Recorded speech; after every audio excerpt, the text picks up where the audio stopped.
Hi everybody, welcome to Live Blogger. In this tutorial series, we are building this drawing app using HTML, CSS and JavaScript. So here we can see that we have this app over here and we can draw in this canvas. And in the previous video, we completed designing the toolbar and this is how it looks. Now in this video, we will design this canvas section and also the full screen section. So if we click on this full screen button, we can see that our app is in full screen and we have the toolbar displayed on the right side. So we will design this as well in this video. So let's get started.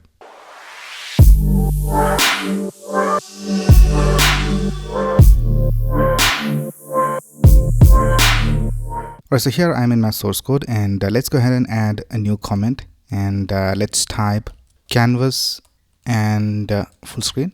First of all, let's target the canvas element. So here we can see we have this canvas tag with an ID of drawing canvas. So let's type hash drawing canvas and let's set the background color to var surface color. So this is a variable that we had created earlier, and let's set the cursor to crosshair. So now we can see that this cursor turns into this crosshair. And let's also set the width and the height. So let's type width of 95 viewport width, which is 95% of the full screen that we have. And let's also type flex grow 1 and it will take up the maximum amount of space it can. And let's also add a border radius for rounded corners. So I'll just type border radius and let's set it to 16 pixels.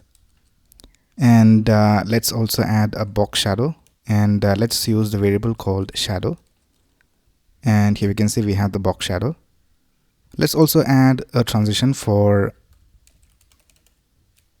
the background color and let's use the var called transition speed, and let's also create one more for box shadow and let's type var transition speed.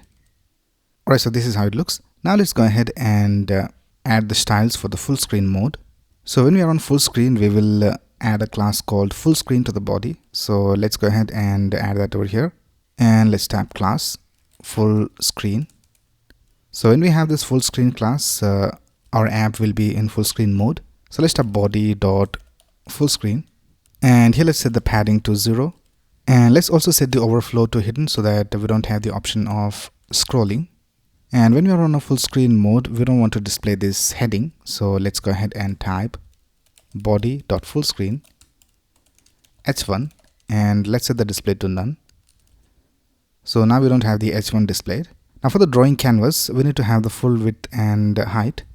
So let's type body dot full screen and let's target the drawing canvas and let's go ahead and type width of 100% and height of 100% and border radius, and we'll just remove it. And now we can see we have the full width and height, and now we need to remove this toolbar from here and we need to place it on the right side. So for that we have this division with the class of toolbar. So let's target this. I'll just type body dot full screen toolbar. Let's set the position to fixed. Let's set the top position to 50% and right position to 15 pixels.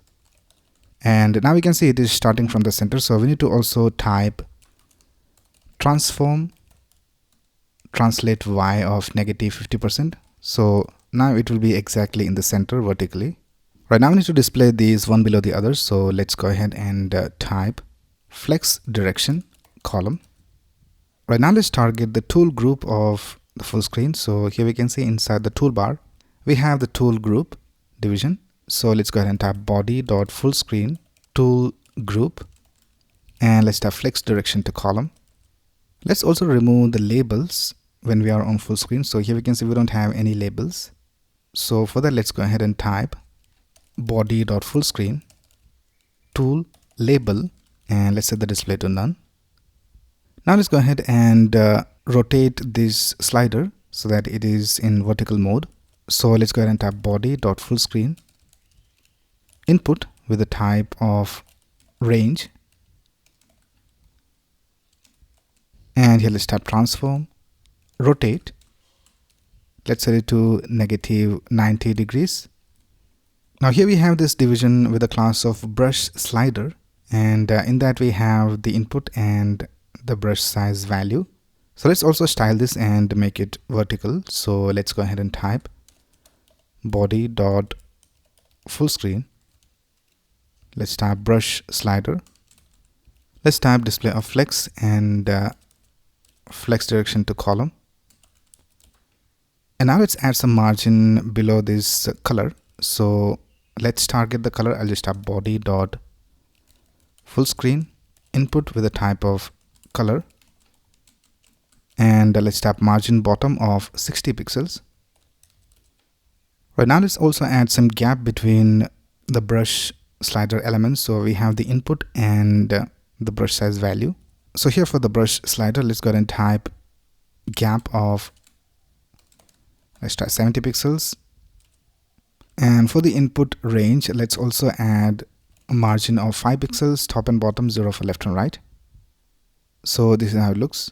Now let's also change the width of this slider. So here we can see for the slider, we had given it a width of 150 pixels. Let's reduce that a little bit. So here let's have width of 120 pixels. Right now let's go ahead and change the width of this tool group.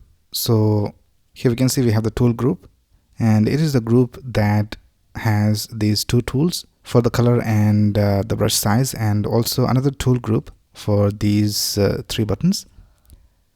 So let's change the width of this, and let's go ahead and type width. Let's set it to, let's try 70 pixels. Let's see how it looks. And I think we can increase it a little bit. Let's try 80 pixels, and that looks all right. And with that, we have styled our full screen mode. So let's go back to the normal mode. Let's go ahead and remove this class. And now we can see we are in the normal mode. Now let's see how our app looks on dark mode. So for the dark mode, we have this class of dark mode added to the body. So let's tap dark mode. And this is how it looks on dark mode. But here we have some problems in the color input field over here. Now in the light mode, we cannot see it. So let's remove this. In the light mode, we cannot see it, but in the dark mode, we can see this white space over here. So let's go back and let's see how we can fix that. Let's go to the color input field, and here let's add one more selector called input with a type of color, WebKit color swatch, and let's set the display to none. And now we can see everything looks all right. Now let's take a look at the dark mode of the full screen mode. So let's type full screen over here as well. So here the full screen mode also looks all right. So with that, we have styled our drawing app. Now in the next video, we will start adding the functionality using JavaScript. So that's basically it for this video. If you have any doubts, you can ask in the comments below. And if you like this video, please click on the like button and subscribe to this channel to get the latest video updates. Thanks a lot for watching. Have a nice day. Wow.